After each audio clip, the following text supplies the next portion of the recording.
In verse 52 of the second chapter of the Bhagavad Gita, Krishna says, when your perception pierces the dark mists of delusion, you will become indifferent to everything you have heard about this world and the next. Somebody wrote me a letter today, and she likes my writing, and she says, I know you have many very good editors working with you.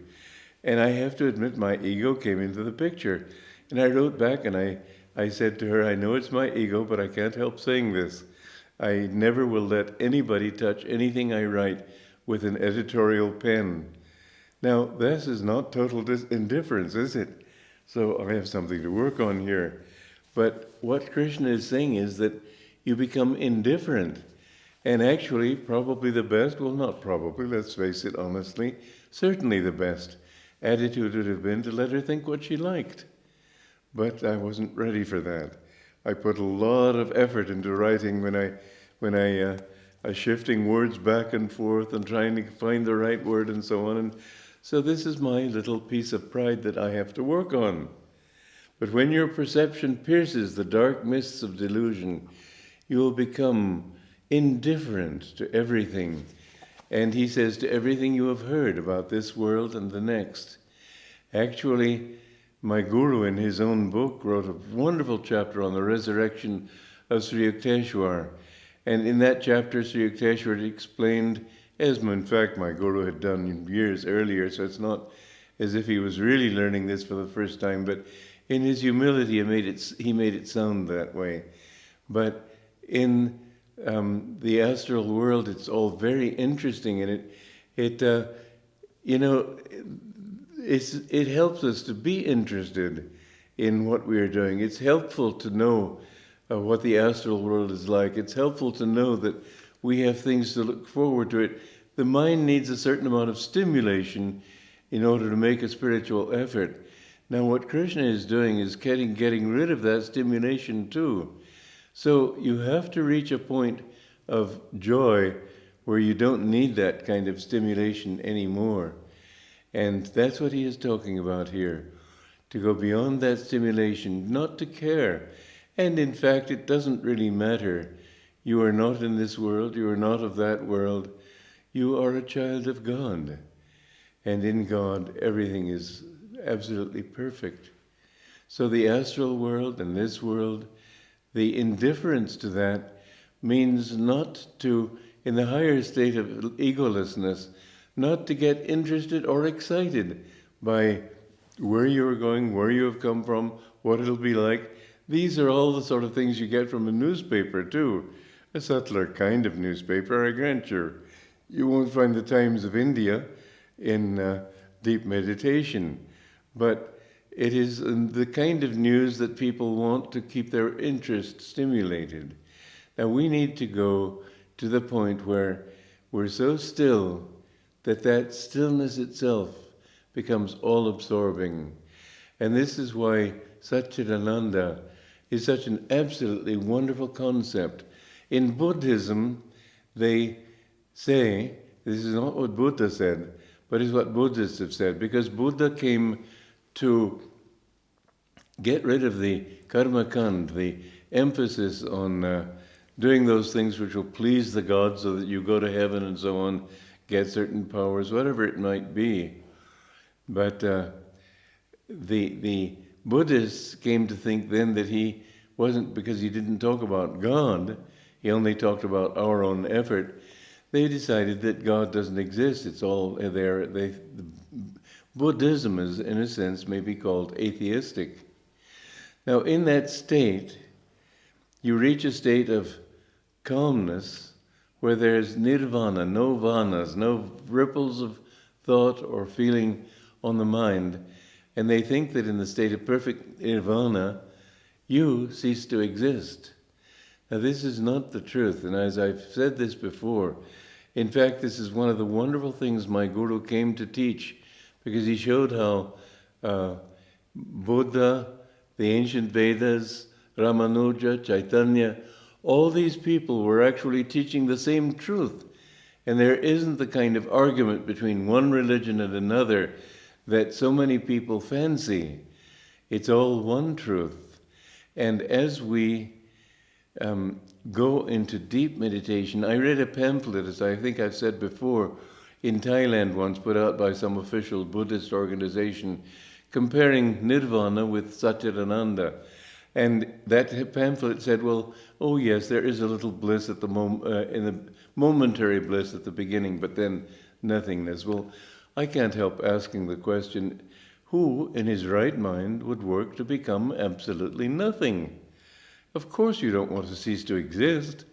This is the primary thing we've got, is our sense of personal existence.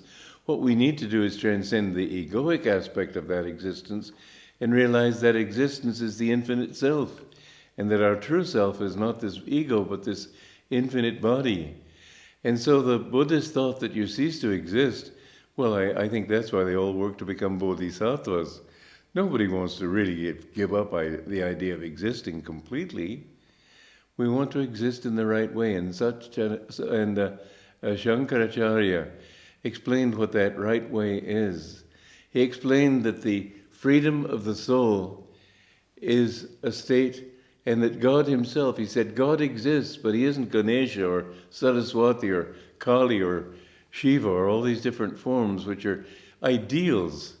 He said that underneath it all, there's just that one Sachitanda. And this is God. God is conscious, ever existing, ever new bliss. Now that state of ever new bliss is what we are seeking in meditation, and is what Krishna here, long before Shankaracharya, is also explaining. And there is no real argument between one philosophy and another. Both are insisting on the truth underlying all different definitions. I just think of, if the goal of life were to go south, people from the south, because they don't know when to end their goal, they'll keep on going after reaching the equator. And they'll meet people coming north from the south of the equator, and they'll say, no, you're supposed to go south. And the people going north will say, no, you're supposed to go north. And so you have all this argument that you find in religion. But religion is really only one. And religion, as opposed to spirituality, it always comes as a corrective to mistakes that people have made. They've gone too far south, or they've gone too far north. They've thought that God was too much of this or too much of that. We have to realize that it's always bringing you back to your own center in yourself. So, deep meditation, everything in this world is based on the principle of Dvaita. God, who is without movement, in order to create an appearance of manifestation, had to create Dvaita. And the gunas represent Dvaita in the different degrees of manifestation, so that Tamoguna is just far out from the center. Sattva-guna is very close to the center. But it's all movement, and the gunas show how far you are from the center. Dvaita, or duality, shows the need to compensate one for the other. Without the downward movement compensating for the upward movement, the wave would just keep going up, but it can't. The ocean is at a mean level. It will never change just because the level of the ocean changes. And so we must understand that as we as we live in Maya, everything we do is ruled by Dvaita, by duality. That is to say that every time you experience an up, you will have to experience a corresponding down, because the level of the ocean can't change. So if there's an appearance of up, there has to be an appearance of down also. But the spirit is unchanging, changeless bliss. And when you have this upward move toward fulfillment, you will have to have the downward move toward disappointment. For everything there is an opposite. For heat there is a cold. For light there is darkness. For male there is female. For happiness there is unhappiness. For fulfillment there is disappointment. For joy there is sorrow. The only thing that doesn't have an opposite is the inner joy of the spirit. There is no opposite to that joy because it's inside. There is no opposite to that divine love because it's inside. And we must go beyond the outer manifestations of these things and understand that the source of our being is midway between all opposites. So Krishna is telling Arjuna to become calm, not to allow the states of opposite to influence his mind, to be indifferent, as he says. What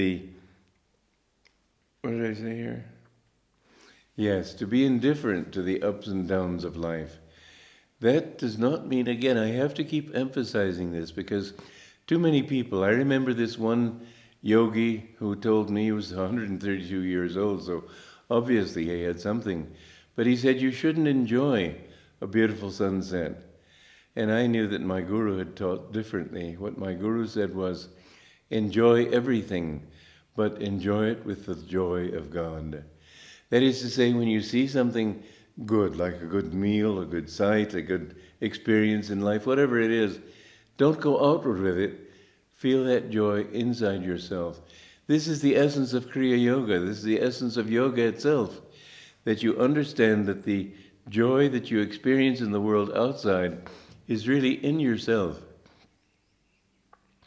When you can enjoy a sunset with the joy of God, then there is no disappointment when the sunset goes. The clouds are beautiful, and I've often thought of that when people praise me for something or when other people praise others, that those same clouds that are so beautiful in the sunset, once the sun has gone down, there is only the gray clouds. And so the joys of this world soon change. Nothing is permanent. But if you can take that joy inwardly, you're indifferent, and the clouds have their beauty too, even when they become gray. And the grayness can become beautiful when it becomes dark. And so the changes of life become wonderful once you have your reactive power under your own control, so that you see that the experience is not out there, but here.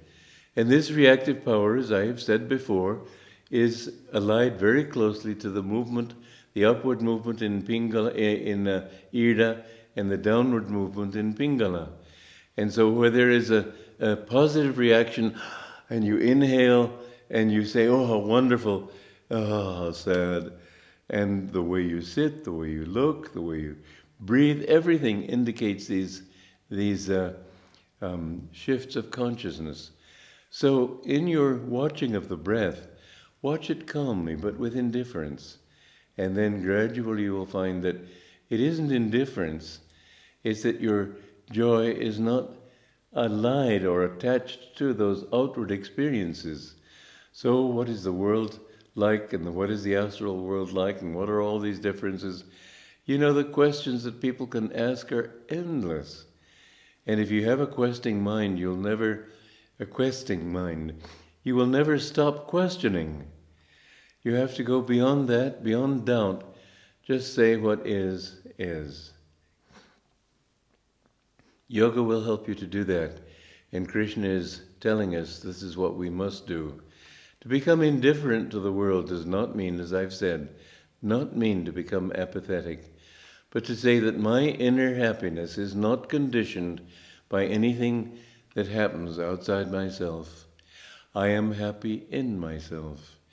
Practice this teaching, because I don't mean just sit in a corner and giggle. I mean feel the joy of God in your happiness. And you will see that then not only will you always be happy, but you'll be amazed to find that everything you try, you can accomplish more successfully. If you don't care for the outcome, it doesn't mean that you do it sloppily. This is why Krishna is insisting that you act and act as well as you can, but without attachment to the fruits of that action. Nishkam karma. If you feel this involvement in what comes, then you'll find yourself constantly afraid. Oh, will it work? Won't it work? What if I fail? What will people say? How will I keep on working in this world if I lose my job? All these things that people have. You must become indifferent to it all, and in that indifference, then you will find freedom. There was a very interesting story about a man who lost everything in the great stock market crash in 1930. And he was very peaceful, and a friend of his asked him for his secret. And he went to a drawer and he pulled out a very fragile shell. And the boy said, "Well, what do you mean by that?" He said, "This is my secret."